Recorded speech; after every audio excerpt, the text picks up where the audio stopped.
Halo YouTuber, bertemu kembali dengan saya Stephen Tarore.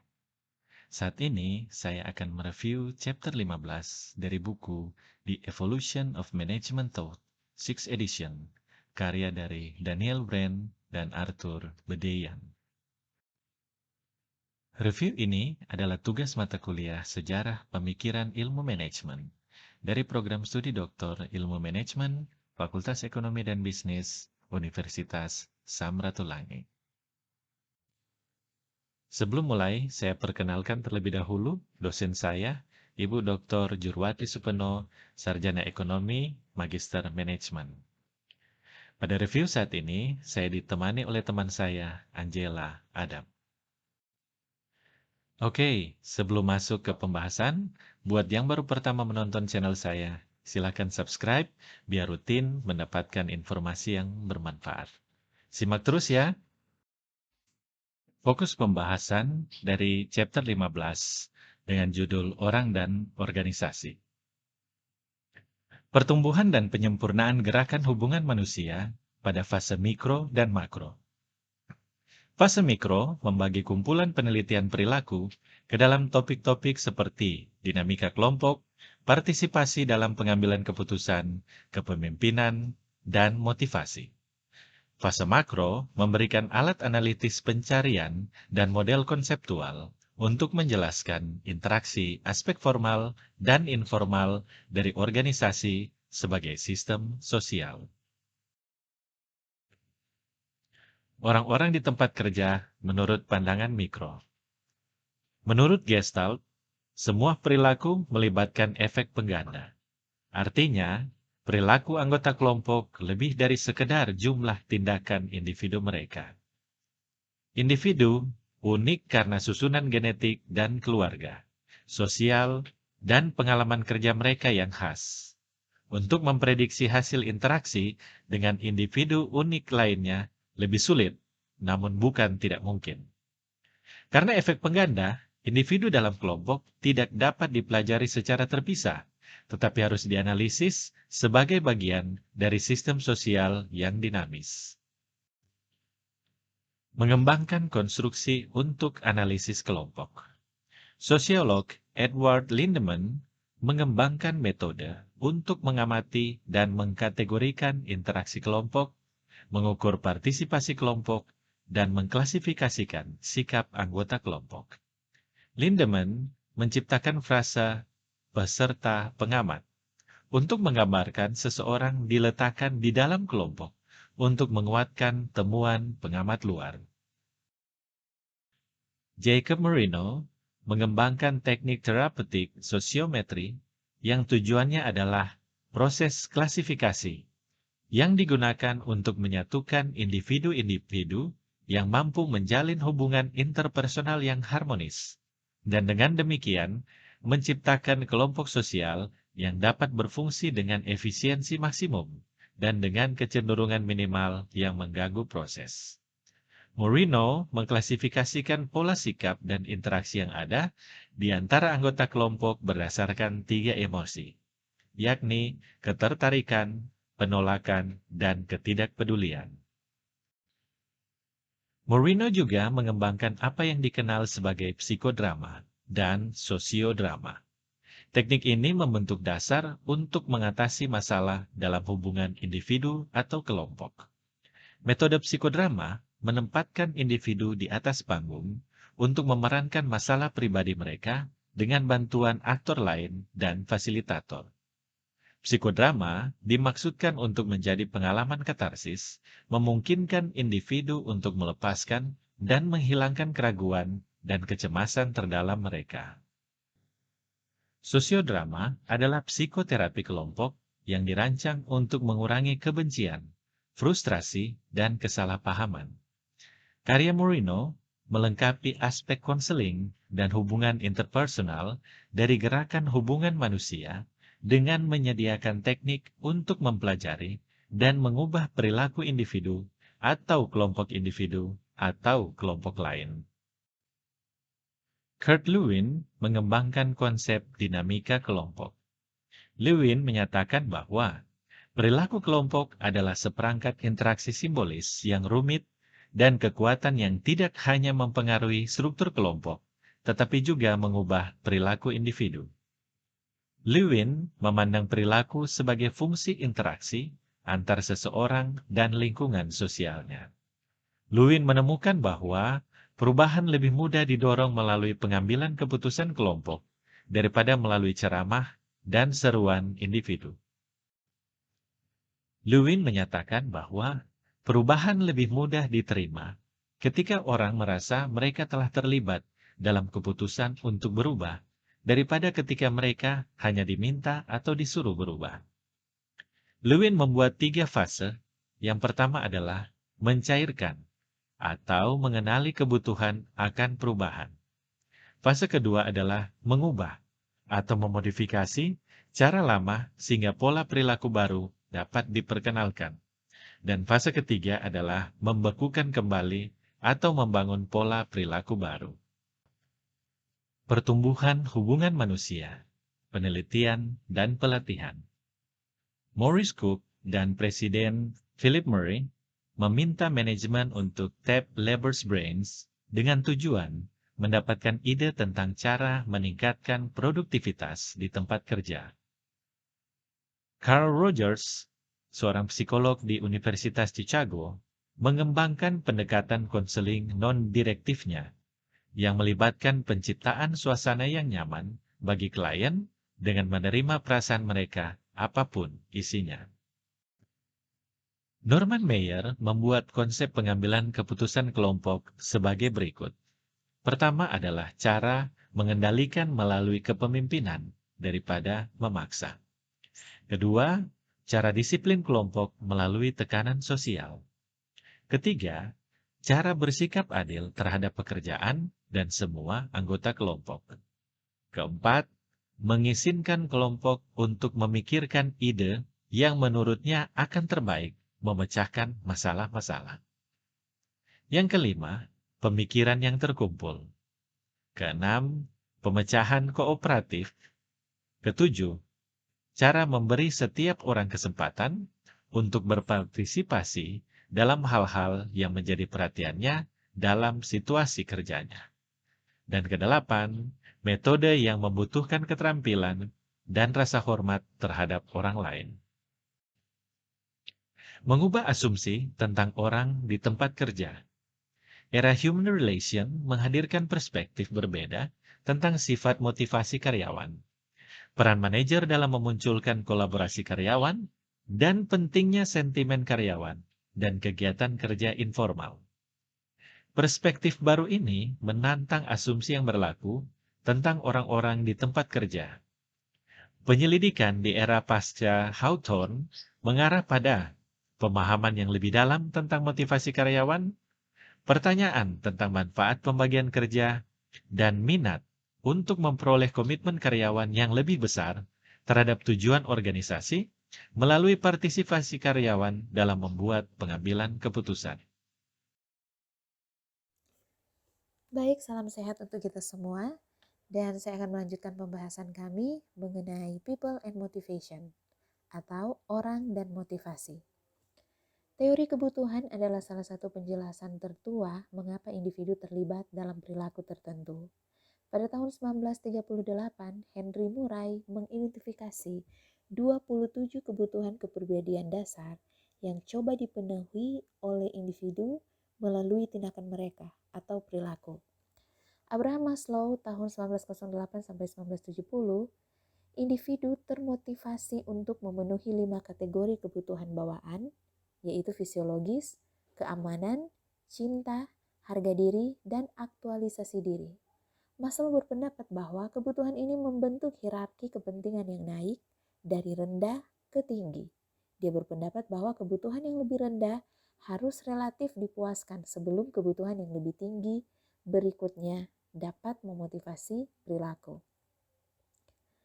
Sigmund Freud adalah tokoh dominan dalam psikoanalisis. Pemikirannya sebagian besar mengacu pada studi neurotik atau psikotik. Maslow merasa bahwa ada kekurangan dalam mendasarkan pemahaman kita tentang motivasi manusia pada perilaku yang terganggu secara emosional. Tanggapan Maslow, psikologi humanistik adalah pemberontakan melawan behaviorisme dan psikoanalisis, menciptakan apa yang kemudian dikenal sebagai kekuatan ketiga dalam psikologi. Maslow menerbitkan buku berjudul Manajemen Psikiatri, yaitu merupakan sebuah neologisme, sebuah kata baru dan berarti pengelolaan psikologis yang baik atau pengelolaan oleh individu-individu yang kompeten, sehat secara mental, dan mengaktualisasikan diri. Jadi menurut Maslow, manajer terbaik adalah individu yang sehat secara psikologis. Joseph N. Scanlon pada tahun 1899 sampai 1956 menyusun rencana untuk melakukan penyelamatan La Puente dari kebangkrutan. Rencana Scanlon adalah pertama, sistem saran yang mencari metode dan sarana untuk mengurangi biaya tenaga kerja. Dan kedua, komite manajemen tenaga kerja bersama yang berusaha memecahkan masalah produksi. 3 cara penerapan rencana Scanlon yaitu pertama penghargaan kelompok untuk saran, kedua komite bersama tenaga kerja manajemen untuk memecahkan masalah produksi, dan ketiga pembagian karyawan dalam pengurangan biaya. Ada juga James Lincoln tahun 1883 sampai 1965 membuat buku manajemen insentif yang menyatakan bahwa orang tidak dimotivasi terutama oleh uang atau oleh keamanan, tetapi oleh pengakuan atas keterampilan mereka. Selanjutnya mengenai perluasan pekerjaan. Adam Smith tahun 1776 memperingatkan bahwa terlepas dari keuntungan ekonominya, pembagian kerja dapat menyebabkan konsekuensi disfungsional bagi karyawan dalam hal kebijakan intelektual, sosial, dan bela diri. Hampir 175 tahun kemudian, International Business Machine Corporation atau IBM mulai menggabungkan pekerjaan dari 2 atau lebih operator mesin menjadi satu pekerjaan. IBM menyebut hal ini sebagai perluasan pekerjaan dan menemukan bahwa hal itu menghasilkan kualitas produk yang lebih tinggi, waktu menganggur yang lebih sedikit untuk karyawan dan mesin, dan pekerjaan yang diperkaya dengan memperkenalkan variasi keterampilan dan tanggung jawab individu. Ada juga Walker dan Guess yang melakukan penelitian di sebuah pabrik mobil dan menemukan bahwa karyawan lini perakitan memberontak terhadap anonimitas pekerjaan mereka, meskipun mereka puas dengan gaji dan keamanan kerja mereka. Temuan Walker dan Guess yakni perluasan pekerjaan menjadi keunggulan baru dalam studi perilaku tempat kerja. Perluasan pekerjaan berfungsi untuk menghilangkan kemonotonan, meningkatkan tingkat keterampilan, dan meningkatkan perasaan signifikansi tugas di antara karyawan. Partisipasi dalam pengambilan keputusan. Menurut James Worthy tahun 1910 sampai 1998, berdasarkan pengalamannya dengan Sears, Reebok and Company, berpendapat untuk struktur organisasi yang lebih datar, yang tidak terlalu kompleks yang akan mendesentralisasikan kekuasaan dan otoritas, dan dengan demikian mengarah pada peningkatan sikap karyawan, mendorong tanggung jawab dan inisiatif individu, dan menyediakan jalan keluar untuk ekspresi diri dan kreativitas individu. Ada juga menurut William B. Given tahun 1886 sampai 1968 dari American Brake Shoe Company dan Charles McCormick tahun 1876 sampai 1970 dari McCormick Tea and Spice Company membuat konsep bottom-up management. Given berusaha mengembangkan dan menerapkan sistem partisipasi untuk melepaskan pemikiran dan mendorong inisiatif semua pihak di lini bawah sehingga ide dan dorongan mengalir dari bawah ke atas. Partisipasi dalam pengambilan keputusan. The Multiple Management Plan McCormick pertama, membuka saluran komunikasi bagi manajer junior. Kedua, melibatkan manajer muda dalam mengambil keputusan. Ketiga, menyediakan sarana untuk mengidentifikasi dan mengembangkan eksekutif masa depan. Keempat, itu membebaskan anggota dewan senior dari banyak perencanaan dan penelitian yang terperinci. Dan kelima, itu disediakan untuk pengaturan interlocking antara berbagai departemen untuk mengkoordinasikan dan menindaklanjuti kegiatan perusahaan. Selama tahun 1930-an dan 1940-an, partisipasi dalam pengambilan keputusan mendapat pengakuan yang semakin besar. Dipandang sebagai demokrasi dalam tindakan, membuka saluran komunikasi, menyebarkan otoritas, dan memotivasi karyawan dengan mendorong komitmen yang lebih besar untuk tujuan organisasi bersama. Kepemimpinan menggabungkan rakyat dan produksi. Menurut Francis Slicker tahun 1903 sampai 1981, melakukan studi di berbagai organisasi untuk menentukan prinsip dan metode kepemimpinan apa yang menghasilkan produktivitas karyawan tertinggi, ketidakhadiran paling sedikit, pergantian terendah, dan kepuasan kerja terbesar. Tujuan utama adalah untuk mengidentifikasi gaya perilaku pemimpin yang menghasilkan tingkat kinerja dan kepuasan kelompok kerja yang tinggi. Ditemukan dua gaya kepemimpinan yang relatif berbeda. Yang pertama, berpusat pada pekerjaan, yaitu perilaku pemimpin yang berorientasi pada pengawasan ketat, tekanan untuk kinerja yang lebih baik, memenuhi tenggat waktu, dan mengevaluasi hasil. Dan kedua, berpusat pada karyawan, yaitu perilaku pemimpin berorientasi pada aspek manusia, dari masalah bawahan dan pengembangan kelompok kerja yang efektif dengan tujuan kinerja tinggi. Ada juga menurut Ralph Stockdale tahun 1904 sampai 1978 dan Carol Sartle tahun 1903 sampai 1993 melakukan penelitian untuk menentukan dampak dari perilaku pemimpin terhadap prestasi kerja dan kepuasan karyawan.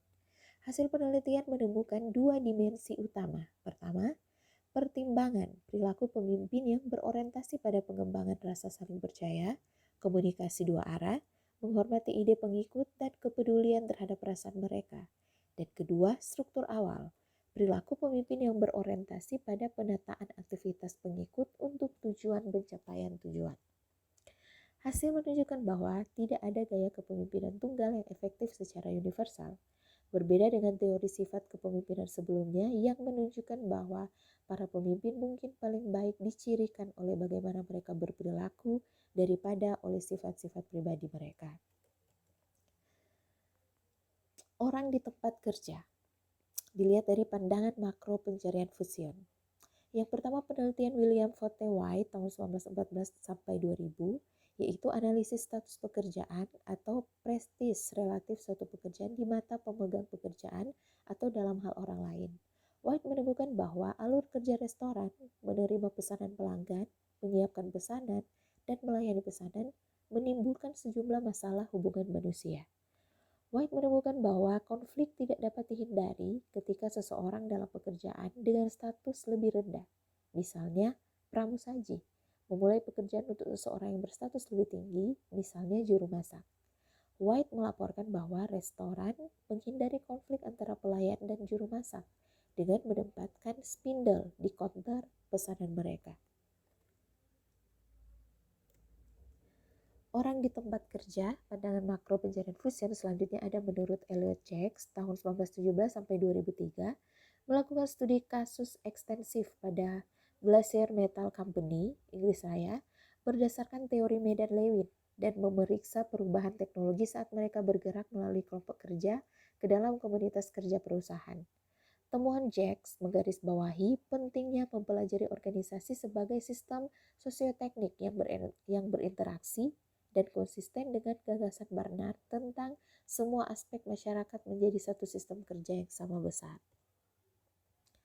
Alat baru untuk analisis makro yaitu ada menurut Herbert Simon tahun 1916 sampai 2001, yaitu memiliki pandangan maju bahwa keputusan manajerial dibatasi oleh kapasitas mental yang terbatas dan emosi dari individu-individu yang terlibat, serta oleh faktor lingkungan di mana mereka mungkin tidak memiliki kendali. Ada juga menurut George Homans tahun 1910 sampai 1989 mengidentifikasi dan mendiskusikan berbagai elemen yang saling bergantung yang berinteraksi di seluruh sistem internal dan eksternal kelompok. Yang pertama, aktivitas perilaku yang secara formal diperlukan dari anggota kelompok atau yang muncul secara informal. Kedua, interaksi, transaksi yang ditentukan secara organisasi atau secara informal berasal antara anggota kelompok. Dan ketiga, sentimen, emosi yang memiliki nilai positif dan negatif.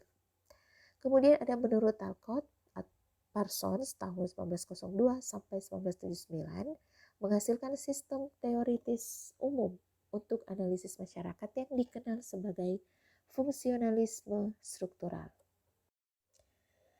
Bagian terakhir, ringkasan dari chapter 15 ini adalah: pertama, fase mikro melihat curahan penelitian perilaku ke dalam topik-topik seperti dinamika kelompok, partisipasi dalam pengambilan keputusan, kepemimpinan, dan motivasi. Kedua, fase makro menyaksikan pencarian alat analisis dan model konseptual untuk menjelaskan interaksi aspek formal dan informal organisasi sebagai sistem sosial. Yang ketiga, orang dan organisasi menyampaikan orientasi manusia dari kedua fase dengan aspek struktural organisasi menjadi subjek penelitian sekunder. Sebaliknya, organisasi dan orang berfokus pada struktur dan desain organisasi, dengan elemen manusia ditempatkan dalam peran yang relatif lebih rendah daripada masalah lain. Terima kasih Ibu Angela Adam. Demikian review kami. Kalau ada pertanyaan, silahkan berikan komentar. Jangan lupa like dan share, subscribe juga kalau belum. Terima kasih sudah menonton, semoga bermanfaat, dan sampai jumpa di video selanjutnya.